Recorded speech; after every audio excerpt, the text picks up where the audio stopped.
Haleluya, puji Tuhan. Shalom Jemaat Successful Immanuel Ministry dimanapun Bapak Ibu Saudara berada. Selamat berhari Minggu, selamat menikmati berkat Tuhan. Dan kita bersyukur pada hari ini karena kita sama-sama akan memuji dan memuliakan Tuhan Yesus kita yang luar biasa. Kita juga sama-sama akan mendengarkan firman Tuhan. Bahkan kita juga sama-sama akan dikuatkan melalui narasumber kita Catherine pada saat ini yang akan berbagi, yang akan sharing, membangun kita, membuat kita mengerti akan hal-hal surgawi yang Tuhan sudah siapkan buat kita. Mari kita satu hati, saya ajak semua untuk kita berdoa, kita mempersiapkan hati kita. Kita berdoa. Terima kasih Bapa yang baik, di dalam nama Tuhan Yesus kami sungguh mengucap syukur Tuhan buat kasih Tuhan yang besar dalam hidup kami. Kami percaya bahwa pengorbanan Tuhan di atas kayu salib menghidupkan kami. Pengorbanan Tuhan di atas kayu salib memerdekakan setiap kami. Kami percaya bahwa kami keluar lebih dari pemenang seperti firman yang Tuhan katakan buat kami. Dan saat ini inilah hati kami, inilah hidup kami, inilah pujian kami yang kami mau persembahkan buat Engkau. Terima kasih Bapa. Mari Roh Kudus beracara dari awal sampai selesai. Engkau ambil alih. Biarlah menjadi bagian ilahi di dalam setiap pembicaraan kami. Bahkan di dalam setiap pujian kami. Hanya nama Tuhan yang dimuliakan. Kami rindu banyak jiwa dilawat. Banyak jiwa diselamatkan. Banyak jiwa diubahkan oleh kuasa firman-Mu. Terima kasih Bapa. Di dalam nama Yesus, setiap kita yang siap untuk memuji-muji Dia, sama-sama kita katakan amin. Mari tepuk tangan sama-sama. Haleluya. Kita nyanyikan pujian oleh darah anak domba. Kita sudah diselamatkan. Katakan amin. Haleluya. Biarlah setiap hati kita tetap bersuka cita. Kita tinggikan Tuhan kita yang ajaib. Haleluya. Sekarang telah tiba keselamatan dan kuasa dan pemerintahan Allah kita, kuasa Dia yang diurapinya, karena telah dilemparkannya para pendakwa kita. Sekali lagi mari katakan, sekarang telah tiba, amin, keselamatan dan kuasa dan pemerintahan Allah kita, kuasa Dia yang diurapinya, karena telah dilemparkannya para pendakwa kita. Sama-sama katakan, oleh darah anak domba, amin, oleh kesaksian kita, iblis dikalahkan, kuasanya dihancurkan oleh darah anak domba. Oleh darah anak domba, oleh darah anak domba, oleh kesaksian kita, kami percaya iblis dikalahkan, dikalahkan, kuasanya dihancurkan oleh darah anak domba. Mari tepuk tangan bersukacita dan bersyukur. Kita mau nyanyi dengan segenap hati yuk. Sekarang telah tiba keselamatan dan kuasa dan pemerintahan Allah kita, kuasa Dia yang diurapinya, karena telah dilemparkannya para pendakwa kita. Oleh darah anak domba, amin, oleh kesaksian kita, kami percaya Tuhan, iblis dikalahkan, kuasanya dihancurkan oleh darah anak domba. Yang percaya ada kemenangan, sekali lagi katakan, oleh darah anak domba, oleh kesaksian kita, iblis dikalahkan, kuasanya di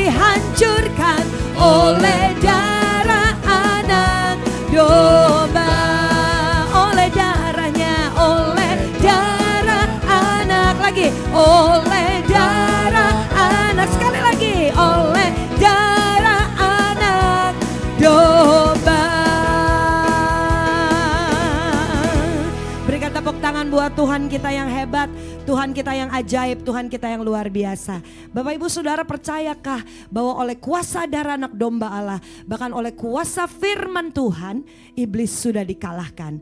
Kita menjadi ciptaan yang baru. Firman-Nya katakan yang lama sudah berlalu, sesungguhnya yang baru Tuhan sudah siapkan buat setiap kita, buat hidup kita, buat keluarga kita, buat siapapun yang saudara kasih, yang saudara cintai. Sudah Tuhan Yesus sudah siapkan yang terbaik buat mereka. Amin.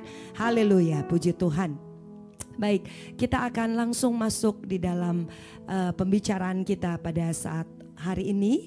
Dan saat ini sama-sama kita akan bukan hanya mengupas, tapi kita boleh sharing, kita boleh bertanya.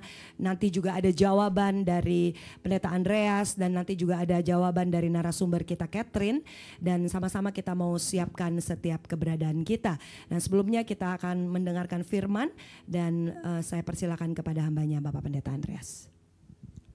Shalom, shalom semua jemaat yang saya kasihi, yang sedang mendengar firman Tuhan melalui YouTube, Facebook atau Instagram. Dan saya percaya bahwa Anda semua mengasihi Tuhan, Anda mencintai Tuhan, tapi kita tahu bahwa di dalam setiap kehidupan manusia pasti ada kekurangan dan ada kelebihan.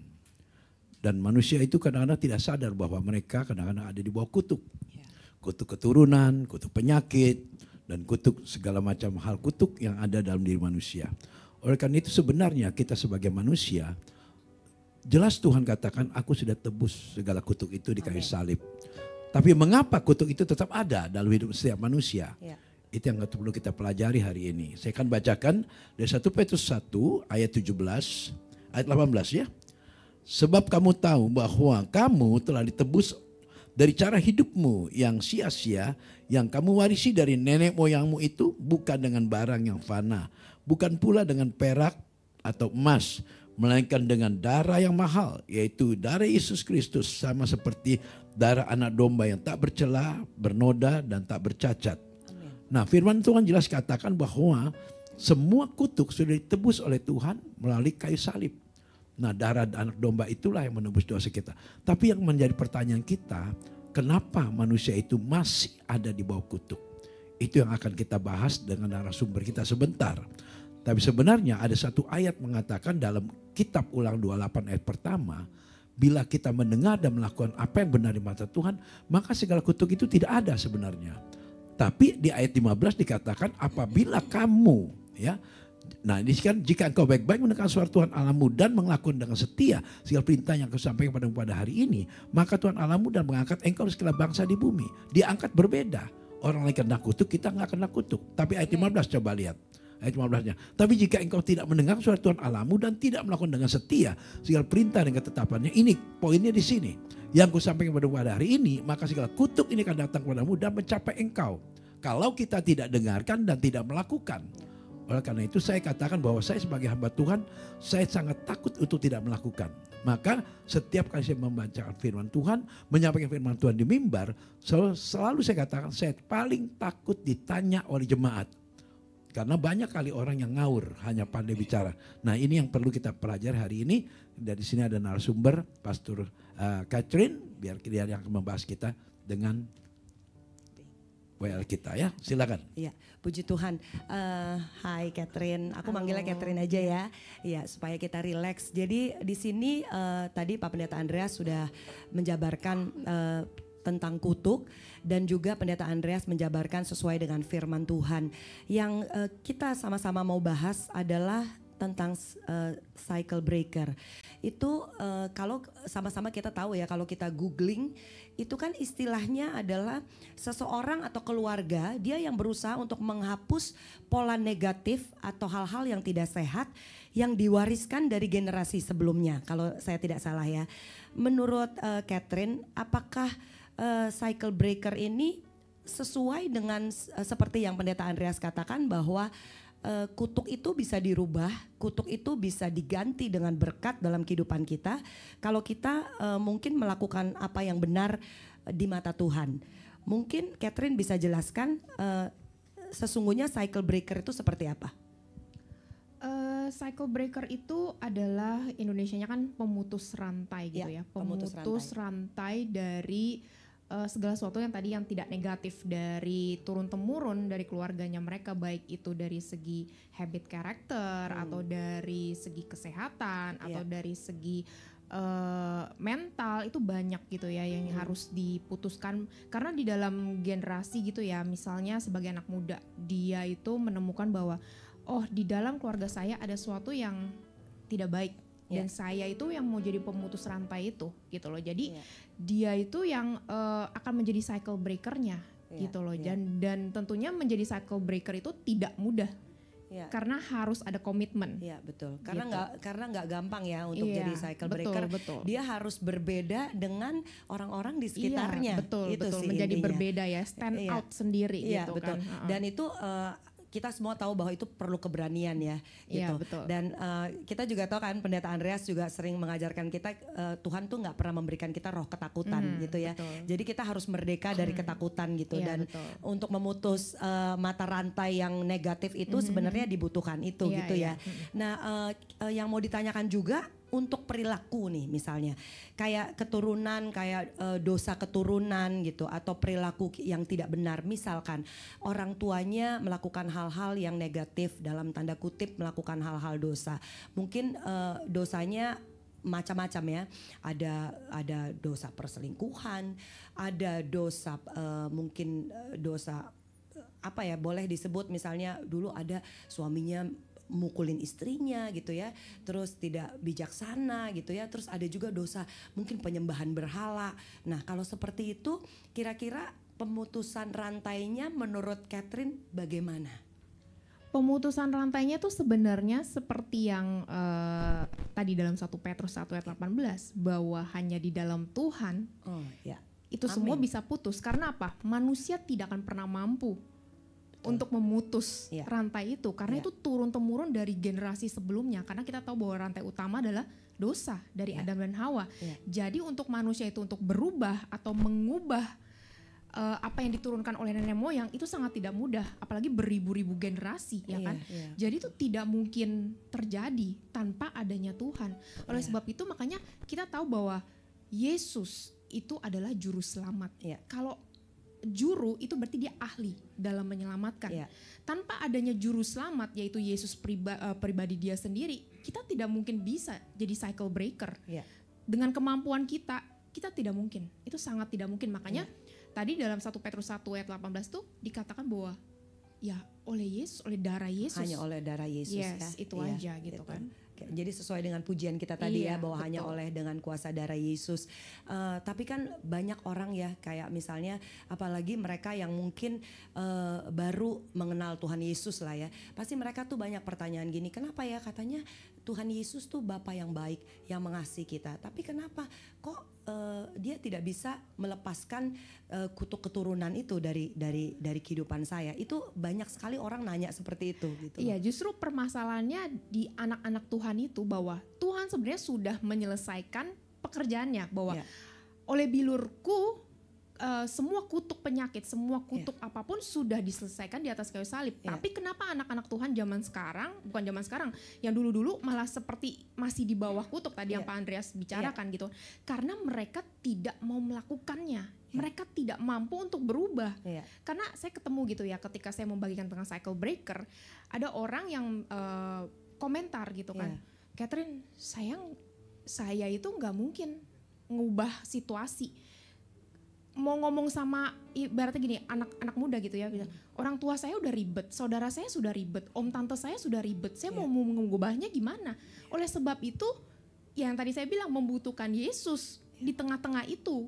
Kalau enggak itu sangat tidak mungkin, tidak mampu gitu. Manusia itu sangat keras kalau dia tidak menjalankan apa yang firman Tuhan katakan tadi, itulah kutuk itu datang karena dia tidak mau gitu kan untuk berubah gitu kan. Oleh sebab itu harus mau dulu, dia harus tanya Tuhan bagaimana caranya untuk saya menjadi cycle breaker. Pasti kan Tuhan kasih tahu jalannya, ini begini gitu.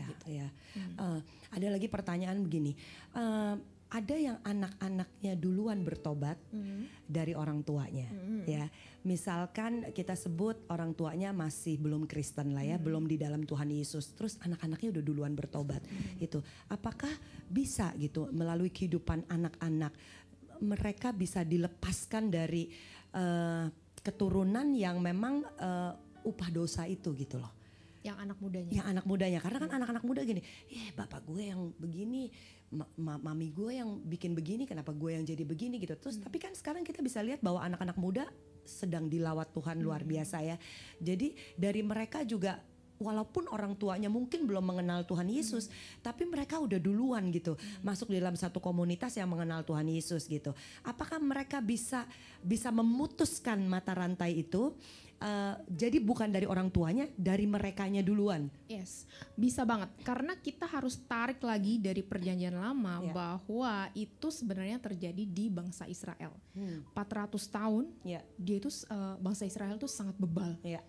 Ya kan? Yang masuk ke tanah perjanjian justru adalah generasi Yosua, generasi yang muda duluan. Yang tua justru itu tidak bisa masuk ke tanah perjanjian. Karena Tuhan tahu bahwa bangsa Israel itu karena sudah 400 tahun mindsetnya sudah terbentuk gitu ya. Jadi untuk mereka berubah itu sangat tidak mungkin. Oleh sebab itu justru yang generasi Yosua itu yang masuk ke tanah perjanjian. Karena apa? Mereka mau membuka hatinya untuk dibentuk oleh Tuhan. Ya kan? Oleh sebab itu makanya tadi dikatakan bahwa anak mudanya apa memungkinkan? Sangat mungkin. Sangat mungkin. Asal mereka itu mau membuka hati, mau diubahkan, mindsetnya mau berubah, ya kan? Itu semua bisa terjadi. Bahkan mungkin nanti melalui mereka bisa membawa orang tua mereka untuk mengenal Tuhan Yesus sebagai juru selamat. Ya, amin. Berikutnya kita mau tanya juga Catherine, bagaimana soal sickness, soal sakit penyakit gitu ya. Kan sekarang ini banyak juga kayak ibu-ibu atau orang tua yang kecewa gini ya. Pada saat dia melahirkan anak, tiba-tiba anaknya masih bayi itu dikatakan sudah kena diabetes gitu ya. Ada juga yang baru melahirkan anak masih baby gitu ya, terus dikatakan ada kelemahan jantung gitu ya. Bahkan ada kekurangan-kekurangan lain, bahkan mungkin ada Down syndrome, ada banyak hal gitu ya.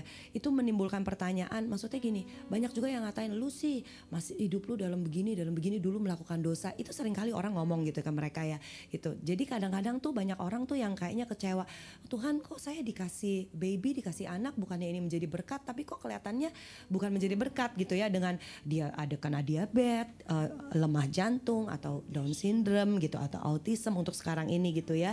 Nah, apakah itu ada kaitannya kalau di medis itu dengan misalkan itu sel telur dari orang tuanya itu ya, itu bisa turun gitu, atau hanya memang dari gaya hidup orang tuanya gitu ya, jadi atau kesalahan dari orang tuanya yang jadi akhirnya anaknya yang kena gitu.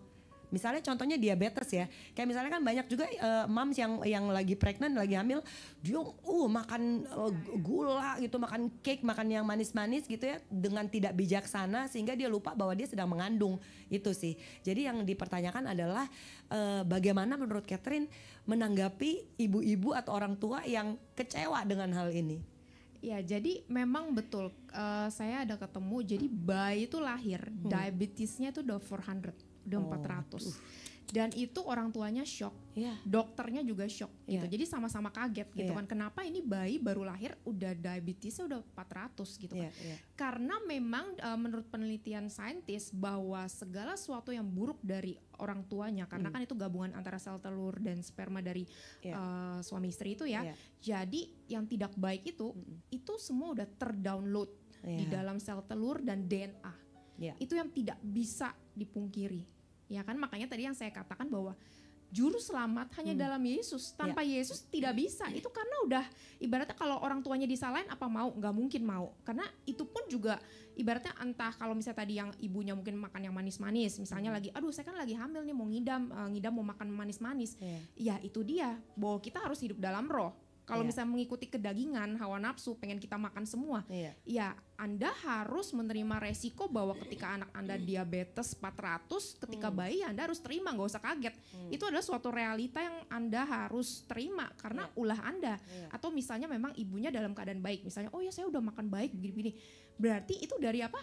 dari nenek moyangnya, dari kakek neneknya mungkin gitu kan. Karena kan di dalam firman Tuhan juga dikatakan bahwa apa yang dilakukan kesalahan oleh nenek moyang kita itu akan kena kutuk ke generasi ketiga, keempat, kelima dan seterusnya gitu ya. Jadi ya kalau misalnya orang tua bilang saya kan sudah baik, ya berarti itu dari nenek moyangnya, kakek neneknya gitu kan. Karena disalahin pun juga orang tua nggak mau loh. Iya kan? Oleh gitu. sebab itu perlunya pemutusan rantai ya. Betul. Itu kembali lagi kalau misalnya pemutusan rantai, kalau kita untuk anak-anak Tuhan Yesus seperti ini ya, Pendeta Andreas, itu biasanya ada doa pemutusan ya, atau doa pelepasan gitu ya. Betul. Terus kalau misalnya kita punya baby, kita serahin gitu ya, menjadi baby yang benar-benar dibungkus oleh kuasa darah Yesus. Itu kan ya intinya.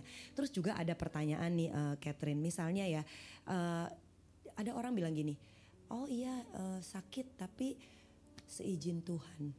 Banyak banget yang ngomong gitu ya. Sakit iya seizin Tuhan. Banyak banget tuh Pak Pendeta yang ngomong kayak gitu kan. Sedangkan menurut aku ya, God is good gitu ya. Tuhan tuh baik. Kalau Tuhan baik, gak mungkin Tuhan mau anak-anaknya untuk mengalami sakit penyakit. Sama seperti seorang bapak gak akan mau mengizinkan anaknya untuk sakit, melihat anaknya sakit. Tapi ada juga beberapa orang yang selalu katakan bahwa oh sakit penyakit ini seizin Tuhan. Bagaimana menurut Catherine? Oke, saya mau bacain ya dari ayat Yakobus 1 ayat 17. Ini karena dulu saya alami bahwa ketika saya sakit belasan tahun, saya berpikir bahwa oh Tuhan itu marah sama saya. Karena saya mungkin melakukan banyak kesalahan sehingga tuh Tuhan marah murka sama saya gitu kan. Padahal saya baca ayat ini Tuhan kasih di Yakobus 1 ayat 17, di situ dikatakan setiap pemberian yang baik dan setiap anugerah yang sempurna datangnya dari atas. Amin. Diturunkan dari Bapa segala terang, padanya tidak ada perubahan atau bayangan karena pertukaran. Jadi sebenarnya dalam Inggrisnya itu gak ada, jadi zero turning. Jadi dia itu kalau udah baik. Jadi nggak bisa kayak hari ini baik, besok jahat. Oh kamu kalau jahat sama Bapak, saya juga jahat, saya bakal kasih hukuman buat kamu. Enggak, itu terjadi di perjanjian lama. Tapi ketika Tuhan sudah memberikan Yesus untuk menebus, itu tidak ada. Di perjanjian baru baik. ya. Di perjanjian baru itu dia sudah menyelesaikannya bahwa aku ini adalah Allah yang baik, gitu kan. Jadi saya nggak memberikan kamu hukuman, tapi dulu perjanjian lama gitu. Jadi ya kita tetap harus secure di dalam Tuhan bahwa ya dia memang benar-benar baik, bukan karena kita sakit itu kebanyakan ulah dari kita atau ya si iblis, antara dua itu aja, bukan datang dari Tuhan gitu loh. Tuhan tidak akan pernah memberikan sakit penyakit ya, karena udah jelas ya Yakobus 1 itu dan tidak ada pertukaran ya. Kalau Tuhan bilang dia mengasihi kita 100%, Tuhan tuh selalu mengasihi kita. Betul. Puji Tuhan, amin. Berikutnya ada pertanyaan juga, bagaimana dengan kemiskinan? Ya, sekarang kalau bicara soal warisan nenek moyang itu bukan semuanya tentang uang, bukan tentang kekayaan, tapi ada juga tentang kemiskinan gitu ya. Nenek moyangnya bokek, anaknya bokek, cucunya bokek, itu bukan hal yang aneh. Bahkan kita lihat di dalam komunitas Kristen, anak-anak Tuhan Yesus masih banyak yang mengalami itu gitu loh. Menurut Catherine bagaimana?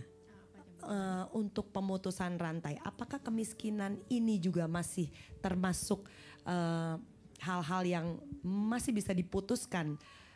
Oke, jadi gini, saya ada belajar ya. Dia itu seorang yang pernah saya bagikan, Bert Hellinger itu adalah seorang psikoterapis dari Jerman. Jadi dia itu meneliti segala macam masalah dari pasiennya, dan salah satu adalah kemiskinan. Jadi kemiskinan itu juga sama kutuk gitu ya, kutuk juga. Tapi dari segi medisnya atau dari psikologinya, bahwa kalau orang yang mengalami tentang kemiskinan, baik misalnya tadi yang dikatakan bahwa kalau orang tuanya bokeh, anaknya bokeh, karena dulu juga nenek moyangnya bokeh, ibaratnya bokehnya 3 keturunan gitu kan. Itu biasanya ada masalah di bagian ayah, karena dia tidak memiliki sosok figur ayah yang baik. Gitu. Jadi imam dari sisi imam keluarga gitu kan. Biasanya mungkin istrinya mengeluh, oh suami saya malas kerja gitu kan. Oh suami saya sebenarnya dia yang harus menafkahi keluarga, tapi dia tidak melakukannya gitu kan. Jadi itu anaknya melihat gitu. Nah itu akan turun-temurun beberapa generasi. Biasanya Bert Hellinger itu dia meneliti bahwa kebanyakan kemiskinan itu terjadi karena dari faktor ayah, father side gitu loh. Jadi itu yang harus dibenerin. Kenapa kamu bisa miskin? Ya karena dulu papa saya begini gitu kan, kayak miskin, dia nggak bisa gini-gini. Itu biasa terjadi seperti itu. Gitu. Jadi sepertinya harus ada pemulihan fungsi ya di dalam satu keluarga. Misalnya misalnya sosok ayah gitu ya, dia ya yang kita tahu bahwa di firman Tuhan sebagai imam betul-betul harus sebagai imam gitu ya. Betul. Dan kalau ibu atau kalau istri ya sebagai penolong gitu ya. Jadi memang fungsinya harus benar-benar sebagai penolong. Ya, puji Tuhan. Nah, sekarang ini dengan keadaan dunia yang seperti ini gitu ya. Kira-kira menurut Catherine apakah pemutusan rantai ini bisa kita lakukan dengan keadaan dunia yang seperti ini gitu ya, dengan masalah juga dengan keadaan dunia yang kita baru awal tahun ini ya, tapi kita begitu melihat banyak bencana dan banyak keadaan-keadaan yang banyak orang tuh jadi takut gitu ya. Kira-kira untuk urusan pemutusan rantai ini bisa nggak kita lakukan untuk saat-saat ini? Itu balik ke individu masing-masing ya kan. Kalau orang yang memang punya strong foundation di dalam Tuhan, itu bisa banget saya bilang. Amin. Karena saya ngalamin, dulu saya ketika saya sakit, saya berpikir untuk berpikir menjadi sehat aja itu tidak mungkin buat saya. Tetapi ketika saya dipulihkan oleh Tuhan, hati saya dipulihkan, pikiran saya dipulihkan, itu sangat mungkin untuk sembuh. Amin. 1.000.000% saya bilang itu sangat mungkin. Ketika kita diubahkan, kita bukan hidup di dalam daging, kita hidup dalam roh, kita dipimpin oleh Roh Kudus, kita dipimpin oleh Tuhan. Tuhan yang nge-guide kita tinggal jalanin. Kalau kita memberontak, Tuhan saya nggak mau gini, nggak mau, ya itu nggak bisa jadi cycle breaker.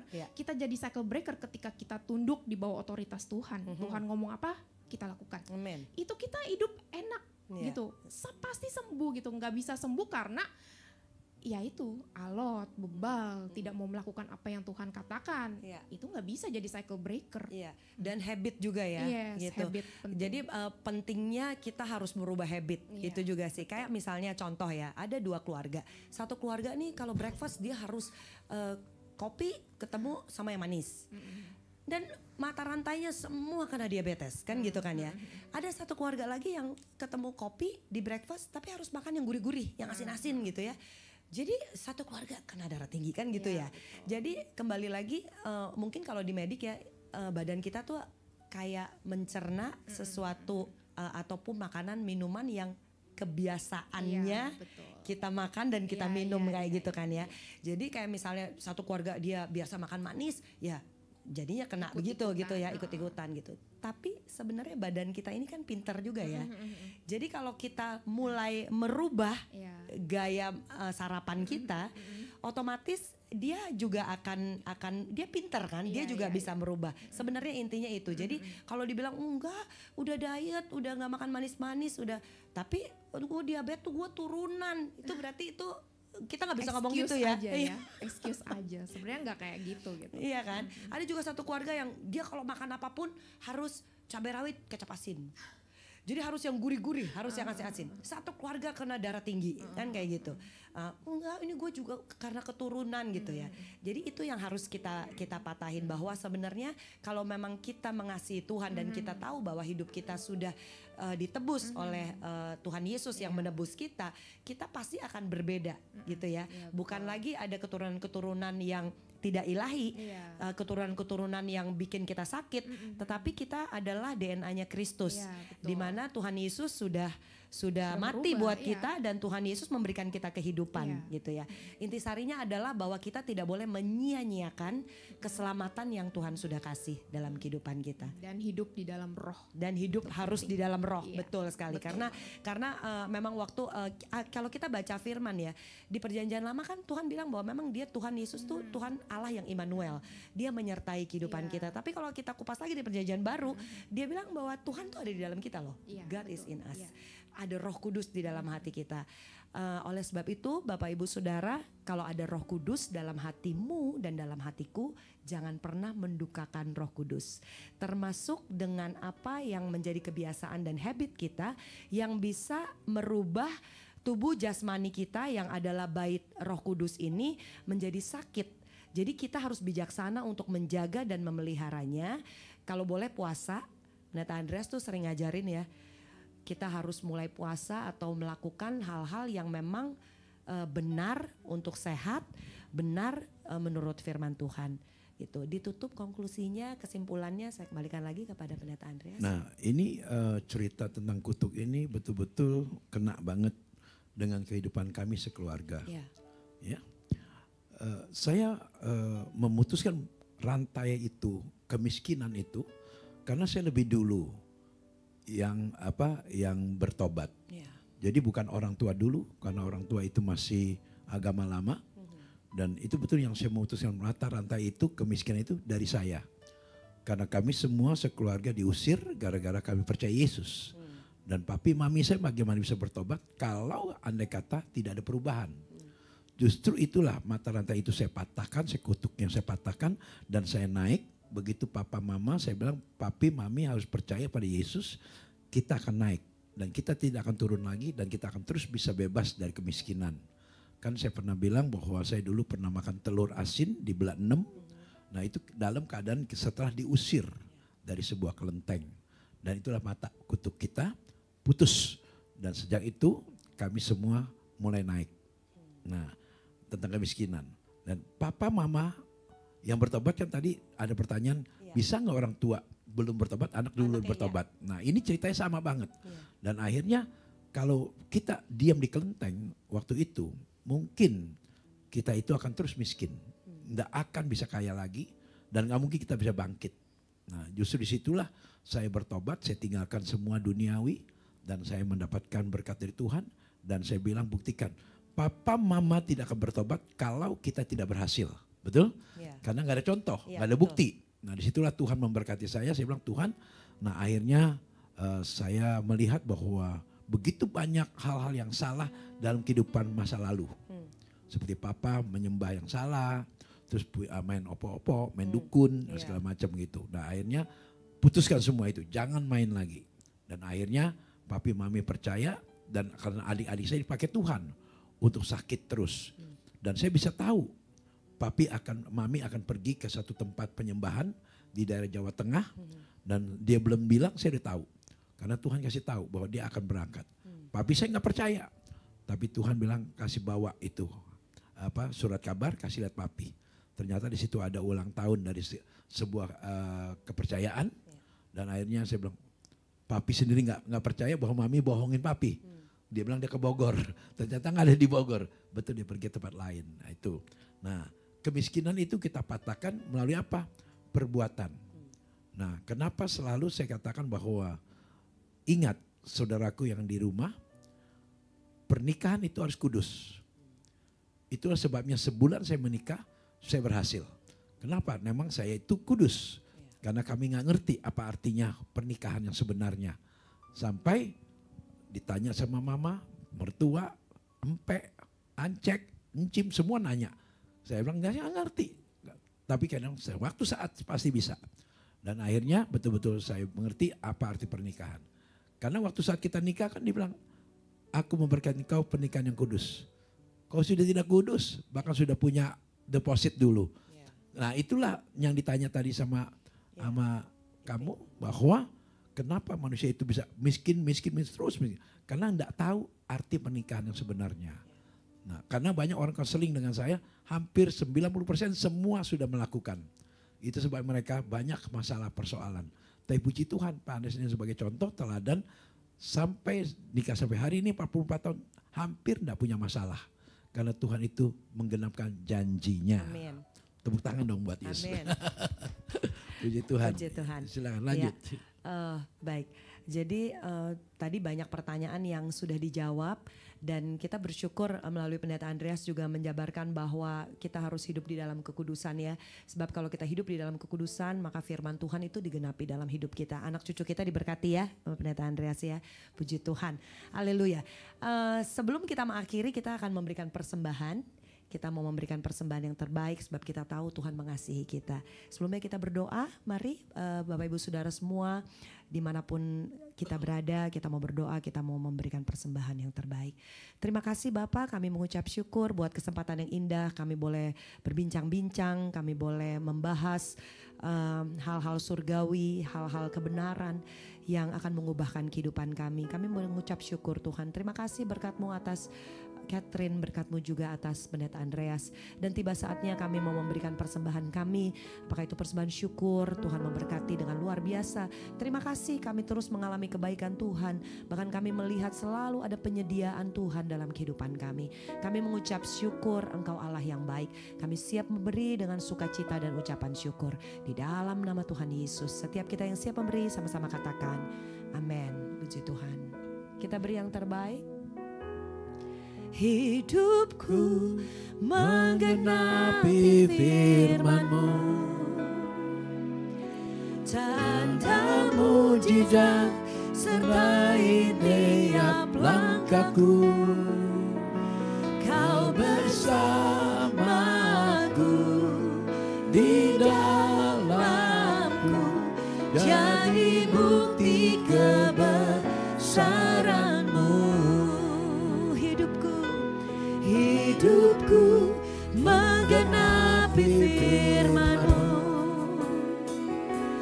tanda mujizat sertai tiap langkahku. Kau bersamaku di dalamku, jadi bukti kebesaran-Mu. Kita nyanyikan dari awal pujian ini sebagai rasa syukur kita. Tuhan, Kau sempurna. Terima kasih Bapa. Dalam rencana-Mu dan karya-Mu, ku serahkan hidupku, murnikan dengan Roh-Mu. Tuhan, Kau sempurna. Tuhan Yesus sempurna, amin. Dalam rencana-Mu dan karya-Mu, ku serahkan hidupku, murnikan dengan Roh-Mu.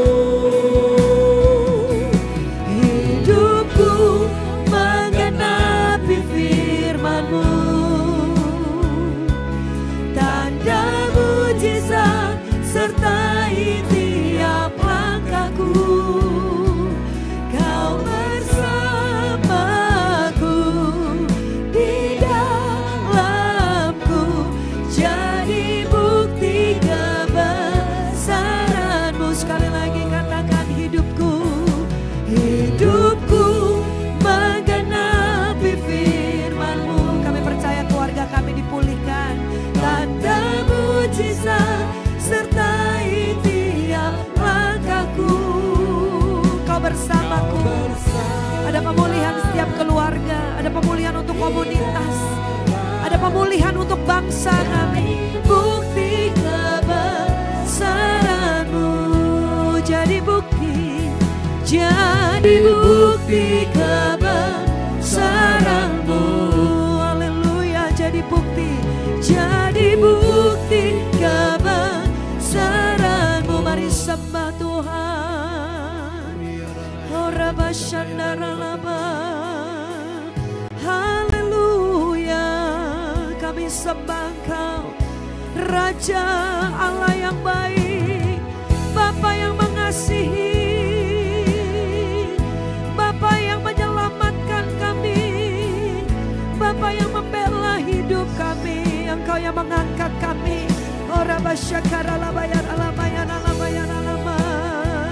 Dari lumpur dosa, Engkau membawa kami masuk ke dalam rencana-Mu yang ajaib. Ora basyakara labayan alama. Dari kelemahan, dari kesakitan, ora pakara labayan alama, dari kutuk dosa, Tuhan membawa kami keluar dari lumpur kegelapan itu, membawa kami masuk ke dalam rencana-Mu yang ajaib, ke dalam rencana-Mu yang mulia, ke dalam rencana-Mu yang besar. Kami bersyukur, oh Tuhan. Mari Bapak Ibu Saudara mengucap syukur, Perkatakan berkat buat keluargamu. Katakan keluargaku diberkati, Katakan keluargaku sehat. Katakan keluargaku diangkat naik bukan turun. Katakan keluargaku jadi kepala bukan ekor. Kami akan menikmati kebaikan Tuhan. Kami akan menikmati kebaikan Tuhan. Ora pasyandara labaya, firman-Mu katakan umur panjang di tangan kanan. Kekayaan dan kehormatan ada di tangan kiri kami. Kami akan menerima yang terbaik. Kami akan mengalami berkat Tuhan. Kami percaya yang sakit disembuhkan, yang lemah dikuatkan, yang terikat sudah dilepaskan di dalam nama Yesus. Oh, kami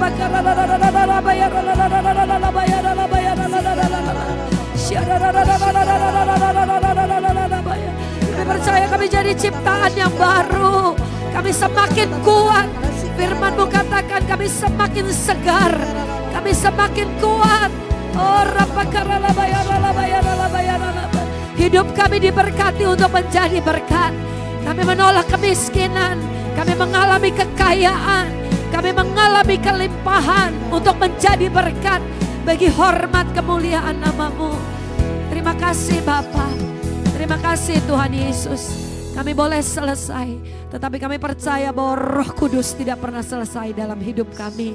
Engkau yang memateraikan, Engkau yang mengubahkan, Engkau yang menghibur, Engkau yang menolong, dan Engkau yang memberi kekuatan. Kami tahu Tuhan, dari tidak layak Tuhan sudah melayakkan hidup kami. Dari berdosa Tuhan sudah memulihkan hidup kami. Kami hidup di dalam kebenaran-Mu, kami hidup di dalam kemerdekaan. Terima kasih Bapa. Kami mau angkat syafaat kami. Kami berdoa Tuhan buat setiap jemaat yang boleh sama-sama menyaksikan, yang boleh sama-sama mendengarkan. Kalau ada yang sakit, kami percaya sudah disembuhkan.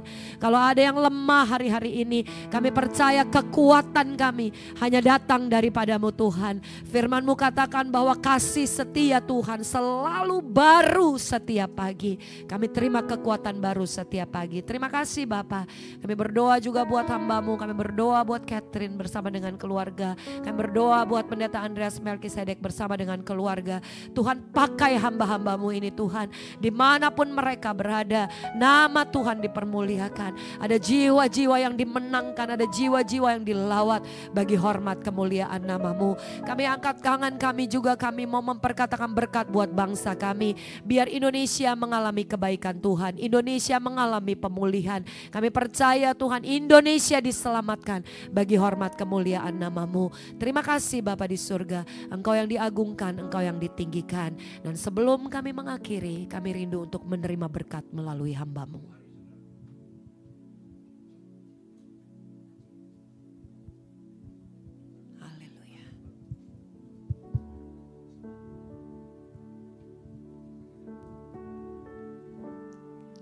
Sebagaimana biasa, mari kita angkat kedua tangan kita. Tengadahkan wajah saudara.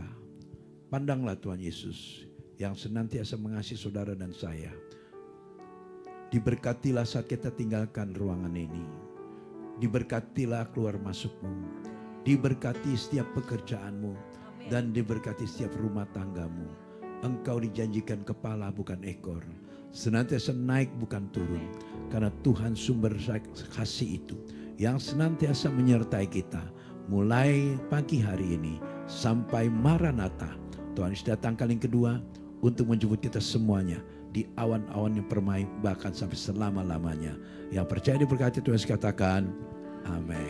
Ku pandang wajah-Mu dan berseru, pertolonganku datang dari-Mu. Nyanyikan dengan syukur-Mu. Lah tanganku jangan lepaskan, Kaulah harapan dalam hidupku. Kaulah harapan dalam hidupku.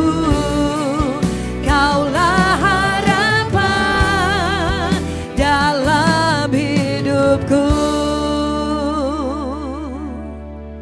Shalom, selamat berhari Minggu, Tuhan memberkati.